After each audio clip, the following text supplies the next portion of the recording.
中国辽宁省工信厅2周内5次发布严重缺电2级橙色预警。自9月中旬以来，它一直在经历大范围的停电。据报道，当局决定增加煤炭产量，以应对该国的能源危机。德黑兰宣布，俄罗斯和伊朗将于下个月签署战略伙伴关系协议。7个月前，伊朗与中国签署了这方面的协议。伊朗外交部发言人赛伊德·哈迪普扎德对媒体表示，德黑兰与莫斯科之间名为全面合作协定的协议草案已经完成。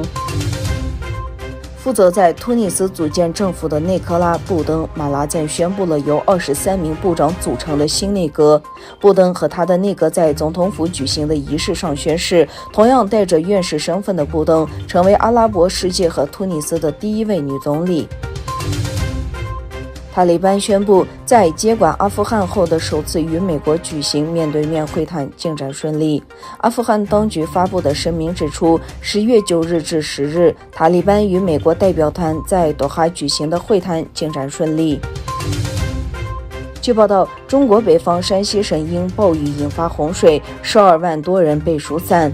该省应急管理官员在声明中表示，有175万余人受到洪水影响。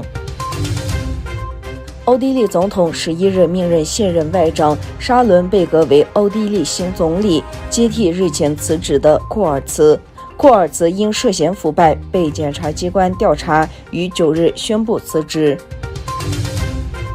10月8日至11日，在波斯尼亚和黑塞哥维那首都萨拉热窝举行的第13届东突厥散兄弟会会议和第4届民族团结委员会圆满结束，并发表声明谴责中国对维吾尔人的种族灭绝。